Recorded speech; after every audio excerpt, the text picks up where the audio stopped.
Good evening बच्चों, मैं इंदू लच क्लासेस के यूट्यूब चैनल पे आपका हार्दिक स्वागत एवं अभिनंदन करता हूं। आज मैं दूसरी वीडियो लेकर के आपके सामने उपस्थित हुआ हूं। जो मेरी पहली वीडियो आई उसमें आप लोगों ने इतना समर्थन दिया, इतना उसको इंपॉर्टेंस दिया, बहुत ही अच्छा हुआ, बहुत ही अच्छा लगा, बहुत ही अच्छा अनुभव प्राप्त हुआ। और मैं आशा करता हूं कि आप भी आने वाले वीडियोज में हमें इसी तरह का आप समर्थन देते रहेंगे। तो आज की चर्चा को शुरू करने से पहले मैं सभी ऑडियंस जो भी हमारे देख रहे हैं उनसे मैं एक आग्रह करना चाहूंगा कि इस वीडियो को ज्यादा से ज्यादा शेयर करें। आज जो मैं चर्चा करने जा रहा हूं वो चर्चा, जैसे कल मैंने इंट्रोडक्शन पे चर्चा की, आज मैं इस दरोगा के एग्जाम को कैसे क्रैक करना है और इसके लिए एक सटीक रणनीति, एक विजय रणनीति के नाम से मैंने एक टॉपिक बनाया है और उस पर मैं चर्चा करना चाहूंगा। किसी भी एग्जाम को क्रैक करने के लिए सबसे जरूरी जो मेरा जो अनुभव रहा है, वो सबसे जरूरी चीज है कि आप उस एग्जाम को कैसे क्रैक करते हैं और उसके लिए एक बढ़िया सी प्लानिंग करके उस एग्जाम को क्रैक करना चाहिए। ठीक, तो मैं भी अपने ऑडियंस से यही चाहूंगा कि सबसे पहले इस एग्जाम की वो एक रणनीति बनाए, एक अच्छी रणनीति बनाए, उसके बाद इस एग्जाम को टारगेट करें और अच्छे से इसमें आप सफलता प्राप्त कर सकेंगे, ये हमारी गारंटी है। सबसे पहले मैं जो कल चीजें पढ़ाया था उसको एक शॉर्ट फॉर्म में थोड़ी सी देर में आपको एक रिवीजन करना चाहूंगा। कल मैंने जो चर्चा की थी इंट्रोडक्शन क्लास में, मैंने आपको बताया था कि मूल विधि की जो शुरुआत है वो अंग्रेजी शासनकाल में हुई थी और 1833 के चार्टर एक्ट से इसकी शुरुआत मानी जाती है। 1833 के चार्टर एक्ट से 1834 में हम लोग विधि आयोग का गठन किया गया था। लॉर्ड मैकाले उसके अध्यक्ष थे और 1860 में फाइनली भारतीय दंड संहिता के नाम से पुलिस बल के लिए, न्यायालयों के लिए कानून लाया गया था। उसके बाद 1872 में भारतीय साक्ष्य अधिनियम लाया गया। उसके बाद 1973 में भारतीय दंड प्रक्रिया संहिता को लाया गया। इसके बाद 25 दिसंबर 2023 तक ये तीनों कानून काम करते रहे। उसके बाद इन तीनों कानूनों के स्थान पर 3 नए कानून 25 दिसंबर 2023 को अधिनियमित किए गए, जिसमें जो पहला कानून है भारतीय दंड संहिता था, जो पहला कानून था उसके स्थान पर भारतीय न्याय संहिता को लाया गया 2023 के नाम से। भारतीय साक्ष्य अधिनियम का नाम नहीं बदला, वर्ष बदल गया, भारतीय साक्ष्य अधिनियम 2023। इसके अतिरिक्त दंड प्रक्रिया संहिता के स्थान पर हम लोगों ने जो नया कानून लाया वो भारतीय बीएनएसएस के नाम से जाना गया, भारतीय नागरिक सुरक्षा संहिता 2023। ये तीनों कानून 1 जुलाई 2024 से लागू किए गए हैं। इसके बाद हमने इस पर चर्चा की थी कि मूल विधि के अंतर्गत प्रश्न कैसे आते हैं, मूल विधि के अंतर्गत किन प्रश्नों, किन चीजों पे ज्यादा फोकस करना है, इन सब बातों पे चर्चा की थी, जिसमें मैंने पहले बताया था कि सबसे पहला जो क्वेश्चन आता है वो धारा से संबंधित आता है। दूसरा क्वेश्चन जो आता है महत्वपूर्ण, वो किसी भी धारा के, किसी भी वाद के ऊपर आ सकता है क्वेश्चन। इसके अतिरिक्त किसी भी तत्व से संबंधित, आपको जैसे मैंने बताया था कि चोरी के क्या तत्व हैं, हत्या के क्या तत्व हैं, इन सब चीजों पर क्वेश्चन आ सकते हैं। इसके अतिरिक्त मैंने जो चौथा पोर्शन आपको बताया था वो बताया था कि दृष्टांत से, इलस्ट्रेशन से क्वेश्चन आ सकते हैं।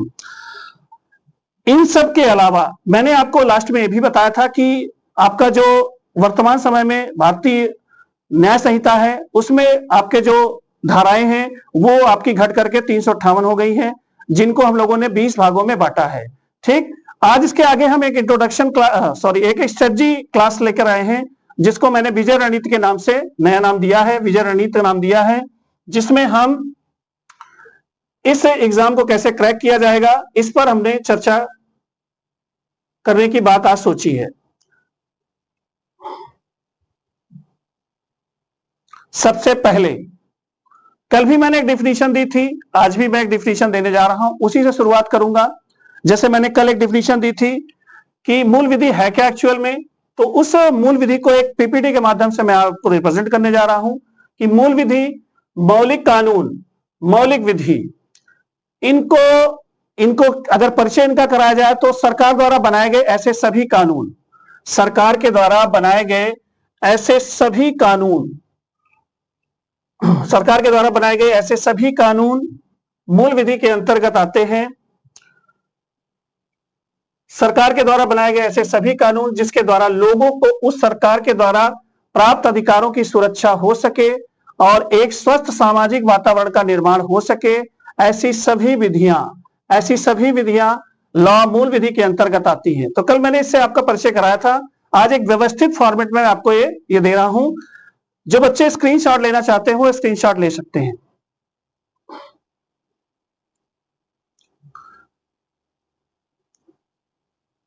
इस मूल विधि के परिचय को मैंने इंग्लिश में एक डिफिनेशन बनाई है। All types of law which protect the rights of citizen and make peaceful and healthy social environment are called substantive law और फंडामेंटल लॉ और मूल विधि।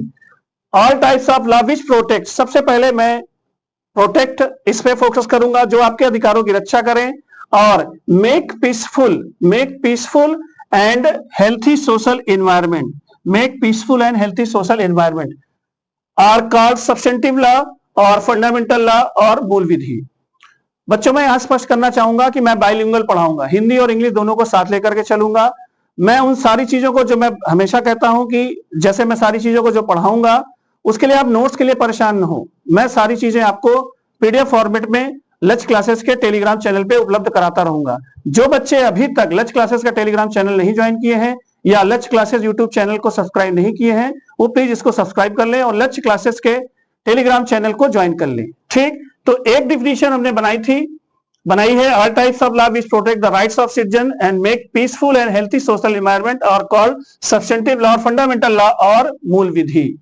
कुछ बच्चों ने कल कहा था कि थोड़ा स्पीड आप सर आपकी ज्यादा है, ठीक है, मैं आज स्पीड कम करने का प्रयास करूंगा। ठीक, थोड़ा सा राइटिंग का इश्यू हुआ था, वो भी चीजें ठीक हो जाएंगी।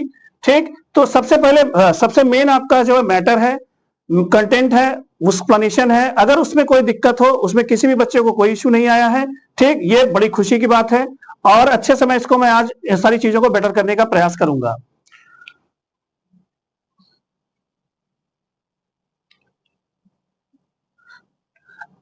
इसके नेक्स्ट पोर्शन पे चलते हैं। जैसे विजय रणनीति का जो पहला पोर्शन है वो हमको ये जानना है कि यूपीएसआई जीएस में क्वेश्चंस को हम कैसे, पहली बात तो गेस करें कि कहां से क्वेश्चन आते हैं और किन क्वेश्चन पर हमें ज्यादा फोकस करना है, किस पोर्शन पे हमें सबसे ज्यादा ध्यान लगाना है, किस पोर्शन पे हमें कम फोकस करना है। तो आज मेरी चर्चा इसी पे होगी। सबसे पहले आपको यह पता होना चाहिए कि यूपीएसआई के जीएस पेपर में प्रश्न पत्रों की संख्या है 40। प्रश्न पत्रों की संख्या है 40। कितनी है? 40 प्रश्न आते हैं। ठीक, उनके मार्क्स हैं 100 मार्क्स। लगभग 2.5 नंबर का एक क्वेश्चन आपका है, तो 40 प्रश्न आते हैं 100 मार्क्स के, जिसमें जो मैंने आकलन लगाया है 10 से 12 क्वेश्चन किससे आने की संभावना है? मूल विधि से। और 10 से 12 क्वेश्चन आने की संभावना है किससे? संविधान में। इसके अतिरिक्त बाकी 16 से 20 क्वेश्चन आपके जीएस के अन्य पोर्शन से आएंगे। यह मेरा आकलन है, लेकिन इस आकलन के पहले मैं एक टेबल के द्वारा आपको 2017 और 2021 के पेपर के भी वैल्यूएशन करूंगा, ठीक है, तुलना करूंगा और आपसे बताऊंगा कि किस पोर्शन से ज्यादा क्वेश्चन आए थे। लेकिन ये सब चीजें कब थी? जब भारतीय दंड संहिता और दंड प्रक्रिया संहिता थी। इस बार गेम चेंज है, बीएनएस और बीएनएसएस आ चुके हैं। तो इस बार जो मेरी स्ट्रेटजी है, जो मेरा आकलन है, लगभग 10 से 12 प्रश्न आएंगे आपके किससे? मूल विधि से, और लगभग 10 से 12 प्रश्न आएंगे आपके किससे? संविधान से। इसके अतिरिक्त मेरा जो मानना है 16 से 20 क्वेश्चन आपका किससे आएगा? जीएस से। ठीक, तो सबसे पहले हम मूल विधि और संविधान पे फोकस करेंगे, ज्यादा पोर्शन करेंगे। जीएस में, इतिहास में, आपका भूगोल में, अर्थव्यवस्था में, विज्ञान में लगभग सारी शाखाओं से प्रश्न आएगा। जीव विज्ञान, रसायन विज्ञान, भौतिक विज्ञान। जीव विज्ञान में आपका जंतु विज्ञान और वनस्पति विज्ञान दोनों को शामिल करेंगे। स्टैटिक का पोर्शन रहेगा, करंट अफेयर्स का क्वेश्चन रहेगा। इसके साथ ही एक पोर्शन और रहेगा कंप्यूटर का। इसके साथ ही एक पोर्शन रहेगा, और किसका? कंप्यूटर का भी इसमें बड़ा रोल है। ठीक, कंप्यूटर से रिलेटेड साइबर क्राइम और आईटी एक्ट्स हैं, वो मैं आगे आपको बताऊंगा, लेकिन एक जनरल, एक बेसिक नॉलेज आपका कंप्यूटर, इससे संबंधित प्रश्न आते हैं। हार्डवेयर सॉफ्टवेयर से दोनों संबंधित प्रश्न आते हैं। पिछले प्रश्न पत्रों को अगर आप देखेंगे तो आपको ये पता लग जाएगा। ठीक, मैं एक बार फिर मना करना चाहूंगा कि आप लिखने के चक्कर में थोड़ा सा कम परेशान रहिए और आप इस पे सुनने पे फोकस करिए। मैं सबका पीडीएफ आपको भेजूंगा, आप कॉपी और पेन को साइड में रख लीजिए और मेरी बातों को सुनिए, मेरी स्ट्रेटजी को सुनिए कि कैसे इस एग्जाम को क्रैक करना है। अब देखिए बच्चों, मैंने एक 2021 के पाठ्यक्रम के अनुसार मैंने एक पीपीटी बनवाई है, जिसमें मैंने ये शो किया है कि 2021 के पाठ्यक्रम के अनुसार कौन कौन सी चीजें मूल विधि में थी, 2021 का जो सिलेबस था और संविधान से रिलेटेड कौन कौन सी चीजें थी। तो सबसे पहले मैं आपको बताना चाहूंगा कि जो मूल विधि का 2021 का सिलेबस था, 2021 का जो मूल विधि का सिलेबस था, उस मूल विधि के सिलेबस में उस समय भारतीय दंड विधान एवं दंड प्रक्रिया संहिता, ठीक, ये आपका आईपीसी और सीआरपीसी था। महिलाओं, बच्चों, अनुसूचित जाति एवं अनुसूचित जनजाति से संबंधित प्रावधान था। पर्यावरण एवं वन्य जीव संरक्षण, ठीक, environmental and wild life protection act थे।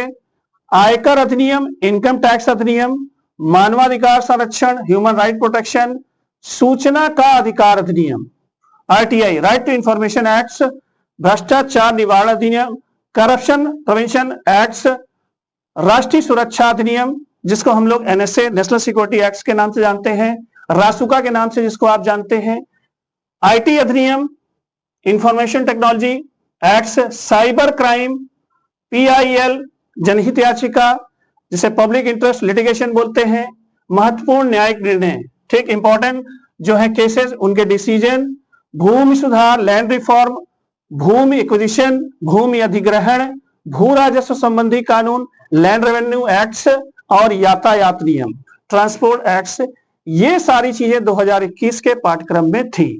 ठीक, एक बार फिर से हम इस पर नजर डालेंगे। भारतीय दंड विधान, दंड प्रक्रिया संहिता, महिलाओं, बच्चों, अनुसूचित जाति एवं अनुसूचित जनजाति से संबंधित प्रावधान, पर्यावरण एवं वन्य जीव संरक्षण से संबंधित प्रावधान, आयकर अधिनियम से संबंधित प्रावधान, मानवाधिकार संरक्षण, सूचना का अधिकार अधिनियम, भ्रष्टाचार निवारण अधिनियम, राष्ट्रीय सुरक्षा अधिनियम, आईटी अधिनियम, साइबर अपराध, जनहित याचिका, महत्वपूर्ण न्यायिक निर्णय, भूमि सुधार, भूमि अधिग्रहण, भू राजस्व संबंधी कानून और यातायात नियम, ये सारी चीजें 2021 के सिलेबस में थी।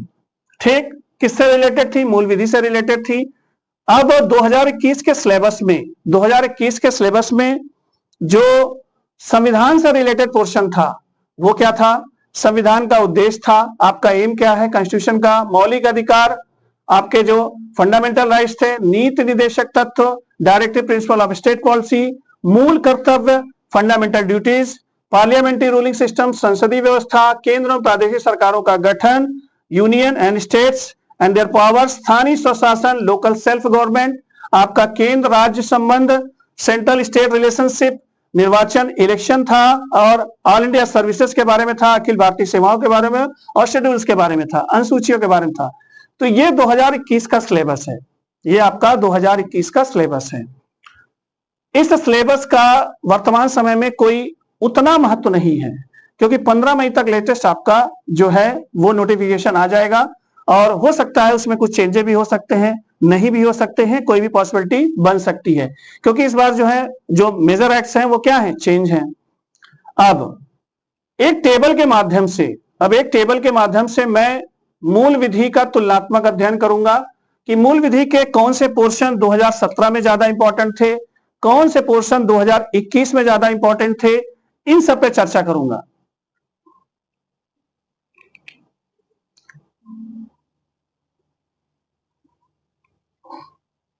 ठीक, देखिए मैंने एक टेबल बनाई है, और उस टेबल में मैंने आपको यह दिखाने की कोशिश की है कि किस पोर्शन से 2017 में ज्यादा प्रश्न आए थे, किस पोर्शन से वर्ष 2021 में ज्यादा प्रश्न आए थे, इन दोनों का मैंने तुलनात्मक अध्ययन किया है।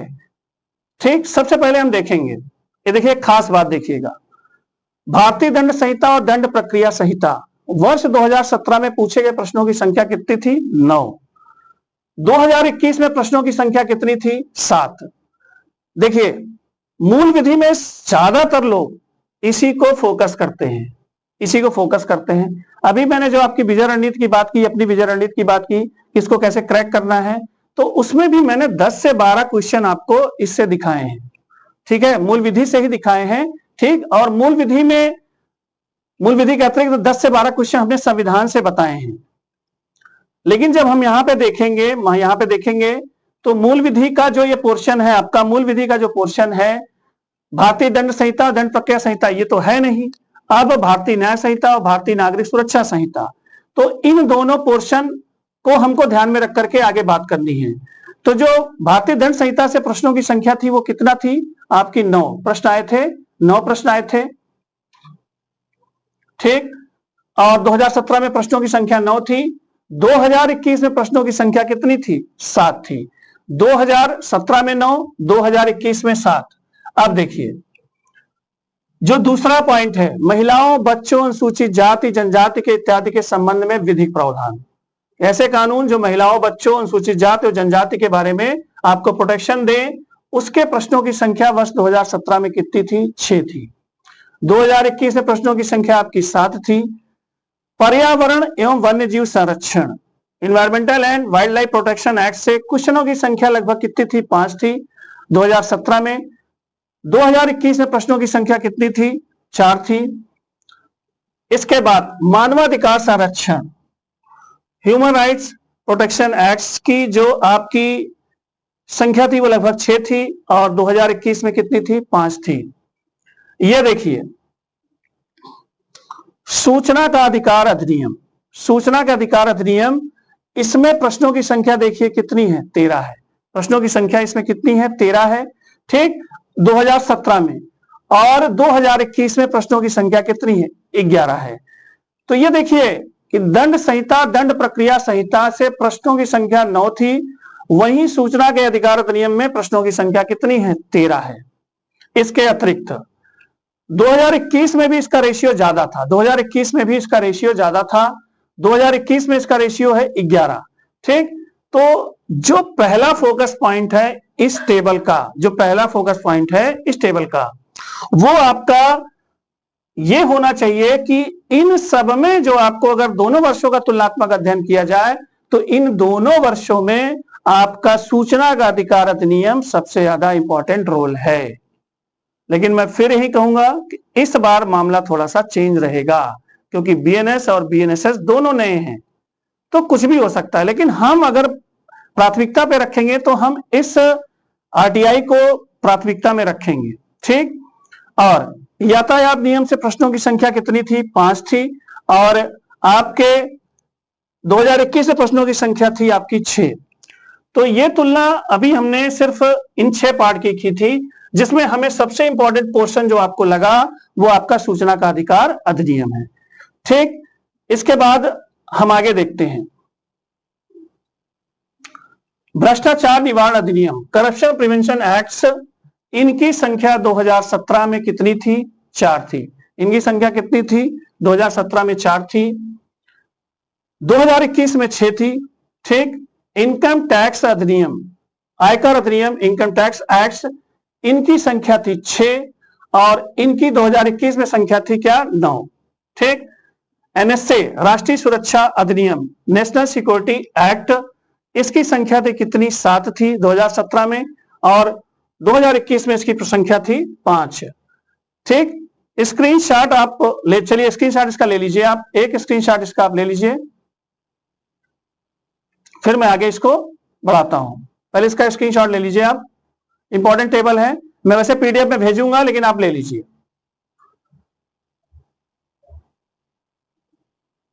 ठीक। एक इसका ले लीजिए और एक इसका, इन दोनों का आप स्क्रीनशॉट ले लीजिए।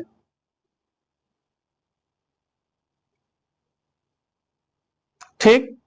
अब देखिए मेन लड़ाई यही है, मेन लड़ाई आपकी यही है कि अगर आपने तुलनात्मक अध्ययन से ये जान लिया कि हमारा कौन सा पोर्शन ज्यादा इंपॉर्टेंट है, उस पर अगर हमने बात कर ली तो हमारी आधी लड़ाई हम जीत चुके हैं। ठीक। तो राष्ट्रीय सुरक्षा अधिनियम 7 क्वेश्चन 2017 में और 2021 में कितने क्वेश्चन? 5 क्वेश्चन। अगले पॉइंट पे आते हैं, आईटी अधिनियम, इंफॉर्मेशन टेक्नोलॉजी एक्ट एवं साइबर अपराध, साइबर क्राइम, इनमें 2017 में प्रश्नों की संख्या कितनी थी? 9 थी और 2021 में प्रश्नों की संख्या कितनी है बेटा? 11 है। ठीक। जनहित याचिका, जनहित याचिका, देखिए कुछ लोग क्वेश्चन एक्ट्स को, आईटी अधिनियम को, साइबर अपराध को कंप्यूटर के साथ ऐड करते हैं, ऐसा नहीं है। कंप्यूटर की बेसिक नॉलेज से क्वेश्चन आना तय है, बेसिक नॉलेज से क्वेश्चन आना तय है, 100% क्वेश्चन आएगा। इनका एक्ट से कोई रिलेशन नहीं है।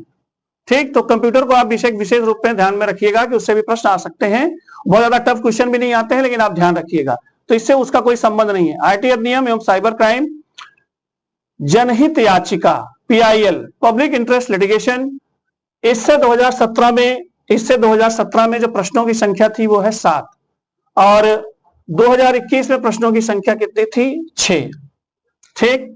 महत्वपूर्ण न्यायिक निर्णय, ये देखिए पोर्शन, देखिए कितना इंपॉर्टेंट है ये पोर्शन, कितना इंपॉर्टेंट है। जो आपके जजमेंट हैं, ठीक है, जो आपके केसेस के जजमेंट हैं वो कितना महत्वपूर्ण रोल निभाते हैं। इसमें लगभग क्वेश्चन की संख्या देखिए 2017 में कितनी थी बच्चों? 15 और 2021 में देखिए इसका रोल बना रहा। प्रश्नों की संख्या कितनी है? 16। तो हमारे पास दो ऐसे एक्ट्स हैं, दो चीजें ऐसी हैं जिसपे हमें बहुत ज्यादा फोकस करना है। जैसे एक आपका RTI हो गया, एक आपका RTI वो पोर्शन इंपॉर्टेंट हो गया, दूसरा आपका पोर्शन हो गया आपका महत्वपूर्ण न्यायिक निर्णय से पोर्शन हो गया। ठीक, इन दोनों को अपने दिमाग में आप रखिएगा।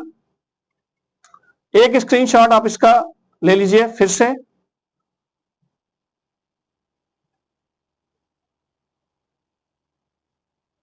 ठीक, अब हम बात करेंगे अगले कानून की, भूमि सुधार, भूमि अधिग्रहण और भू राजस्व संबंधी कानून। इनका भी बड़ा मेजर रोल है। ठीक, land reform acts, land acquisition acts and land revenue acts, इनसे भी आपके क्वेश्चन आते हैं लगभग कितने? 11 और 2017 में 11 आए थे और 2021 में इनकी संख्या थी कितना? 15 थी। तो हमने इस टेबल से एक चीज सीखी है, ठीक है। इस टेबल को बताने का, इस टेबल को लाने का उद्देश्य एकदम क्लियर था। देखिए, मैं जो बच्चों को अपने पढ़ाता हूं, मैं खुद भी जब भी तैयारी किया था तो मैं हमेशा सबसे पहले मैं उसकी एक स्ट्रेटजी बनाता था और मैं अपने बच्चों से चाहूंगा कि वो एक स्ट्रेटजी बनाएं। सबसे पहले वो उस चीज को ढूंढें कि जिससे प्रश्न ज्यादा आता है। बच्चों में यहाँ पे थोड़ी सी 2-4 चीजें आपसे मैं शेयर करूंगा, जिसमें देखिए हमारे बच्चे, ऐसा नहीं है कि बच्चे मेहनत नहीं करते, बच्चे मेहनत करते हैं, लेकिन उनके पास जिस चीज का अभाव है वो है मार्गदर्शन, एक अच्छा मार्गदर्शन।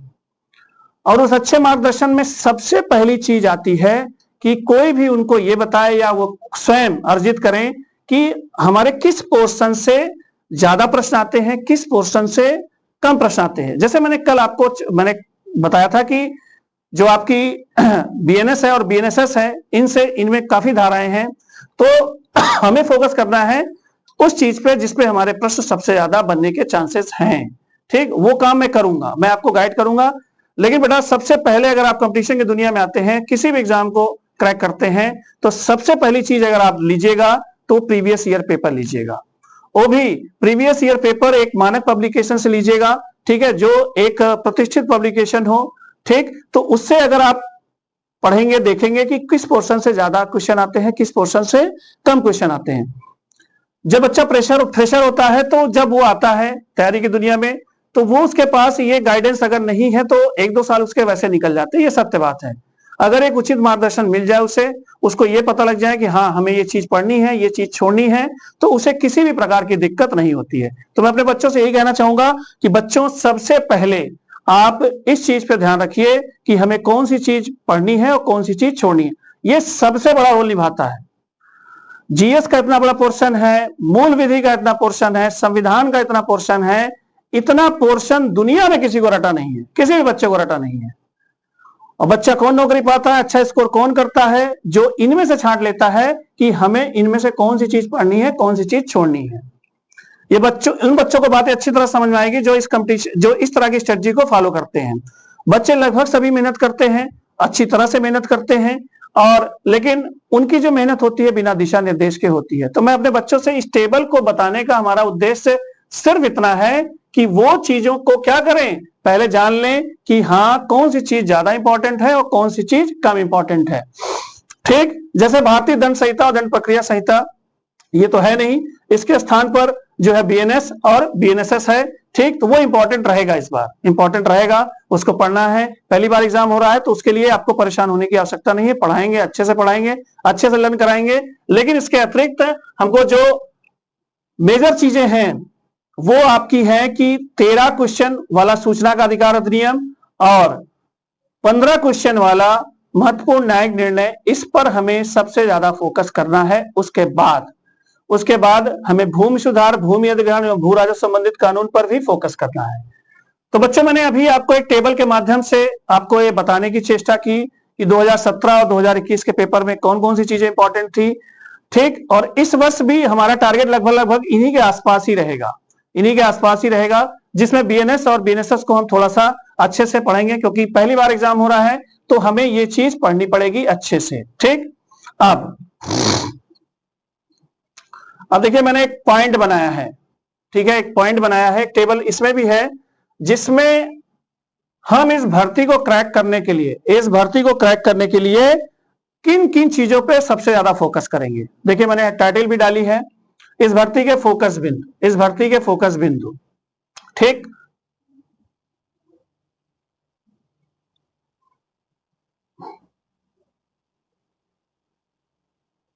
देखिए जैसे हमारा सबसे पहला फोकस होगा भारतीय न्याय संहिता 2023, ठीक, अच्छे से पढ़ेंगे, अच्छे से सीखेंगे। दूसरा फोकस होगा भारतीय नागरिक सुरक्षा संहिता 2023।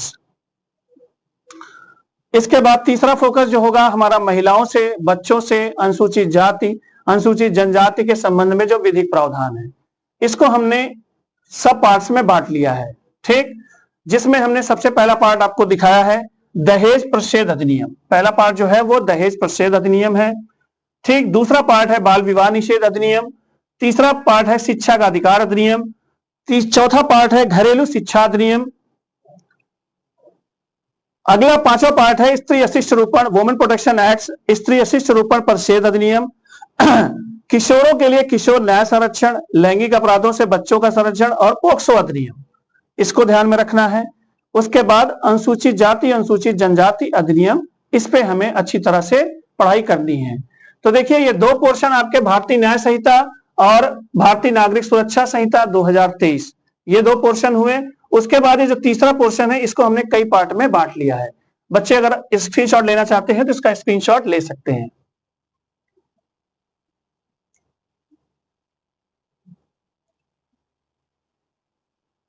ठीक। उसके बाद जो चौथा पोर्शन है वो है पर्यावरण संरक्षण अधिनियम, इसको हम ध्यान में रखेंगे।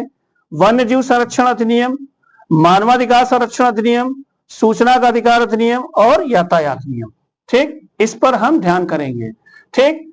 इसमें से देखिए ये दो आपके इंपॉर्टेंट है, टेबल के अगर अकॉर्डिंग हम चलेंगे ये दोनों चीजें इंपॉर्टेंट है, आपकी बीएनएस और बीएनएसएस, ये दोनों चीजें इंपॉर्टेंट है। और उसके बाद अगर हम टेबल को ध्यान में रखेंगे तो हमारी जो सबसे मजबूत चीज बन रही है वो कौन सी, सूचना का अधिकार अधिनियम, आरटीआई एक्ट, इसको भी हम एक अच्छी तरह से फोकस पे रखेंगे, ठीक। इसके बाद इसमें कुछ और पार्ट हैं, जैसे देखिए नवा पार्ट है आपका आयकर अधिनियम, ठीक, इनकम टैक्स एक्ट, भ्रष्टाचार निवारण अधिनियम, करप्शन प्रिवेंशन एक्ट, इनको ध्यान में रखेंगे। राष्ट्रीय सुरक्षा अधिनियम, सूचना प्रौद्योगिकी अधिनियम, साइबर क्राइम, जनहित याचिका, महत्वपूर्ण न्यायिक निर्णय। फिर हम यहाँ पे ब्रेक लेंगे, फिर महत्वपूर्ण न्यायिक निर्णय। तो हमारा जो तीसरा पॉइंट बनेगा जो मेन फोकस बिंदु का, वो आपका कौन सा बनेगा, महत्वपूर्ण न्यायिक निर्णय, ठीक। तो ओवरऑल अच्छा अगला पॉइंट जो है आपका भूमि सुधार, भूमि अधिग्रहण, भू राजस्व संबंधी विधिक प्रावधान, ठीक, ये चीज भी हम ध्यान में रखेंगे। ये हमने पॉइंट नंबर बनाया है 16, तो इसका भी स्क्रीनशॉट अगर आप लेना चाहते हैं तो ले सकते हैं, ठीक।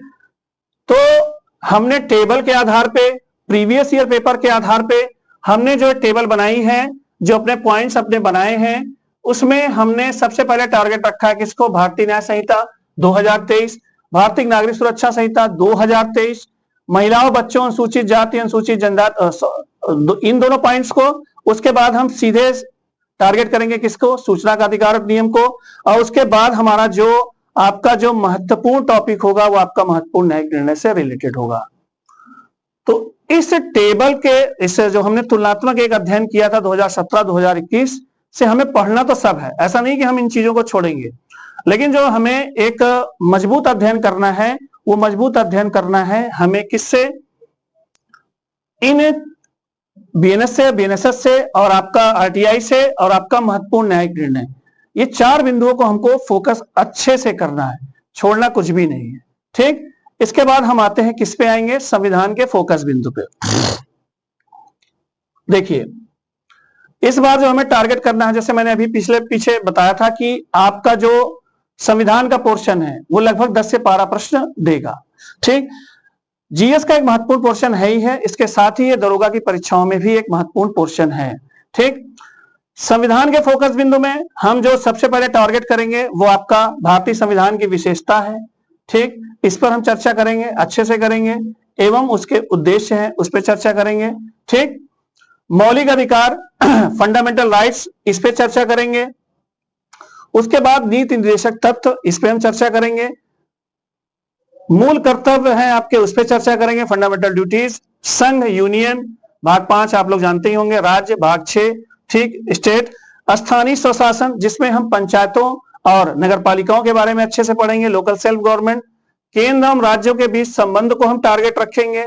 ठीक, निर्वाचन, आपातकालीन इमरजेंसी जो आपके प्रोसीडर है उसके बारे में हम बात करेंगे। संविधान संशोधन, जो आपके संविधान संशोधन है उस पर टारगेट करेंगे, और इसके साथ साथ ही हम अनुसूचियों पर टारगेट करेंगे। तो बच्चों, ये जो मैंने आज की क्लास विजय रणनीति के नाम से बनाई है, ये सबसे पहले मैंने आपको कल एक इंट्रोडक्शन दिया। इंट्रोडक्शन में हमने आपको मूल विधि के बारे में कुछ चीजें बताई। उसके बाद आज जो मेरी दूसरी क्लास है वो हमारी एक रणनीति पे क्लास थी। इन सभी का पीडीएफ मैं अभी ग्रुप में डाल दूंगा। ठीक है, आपके अच्छे कमेंट्स की आशा हमेशा रहेगी, आपके सुझावों की भी आशा हमेशा रहेगी। ज्यादा से ज्यादा शेयर भी किया करिए इन सब चीजों को। अगर आपको लगे कि वास्तव में कंटेंट में दम है, एक्सप्लेनेशन दम में है, तो आप जरूर से ज्यादा बच्चों को पहुंचाने का प्रयास करें। ठीक, एक बार मैं समरी आपको फिर से दे रहा हूं। ठीक, सारी चीजों का सबसे पहले हमने जो हमारा टारगेट इस बार का एग्जाम है, हमने आपको एक तुलनात्मक अध्ययन बताया, इसको मैं आपको पीडीएफ के रूप में भेजूंगा। दोनों 2017-2021 के बारे में हमने तुलनात्मक अध्ययन किया। उसके बाद हमने आपको इस भर्ती के फोकस बिंदु लिखवाया मैंने सब में, लेकिन आपको एक आइडिया ये दिया कि हमको बीएनएस बीएनएसएस को टारगेट रखना है, उसके बाद आपको आरटीआई पे टारगेट रखना है, और उसके बाद हमें महत्वपूर्ण न्यायिक निर्णय पे टारगेट रखना है। संविधान में हमें सारे पोर्शन पे टारगेट रखना है। ठीक, संविधान का पोर्शन मैंने आपको समझाया। ठीक, आज आपको वीडियो कैसा लगा ये आप जरूर बताने की कोशिश करिएगा, जरूर मैसेज करिएगा। आगे आप क्या सुझाव आगे आप क्या चाहते हैं इसको बताने की कोशिश करिएगा। इन्हीं शब्दों के साथ मैं आज अपनी क्लास को समाप्त कर रहा हूं। कल बढ़िया से सारी चीजों को हम पुनः स्टार्ट करेंगे। धन्यवाद।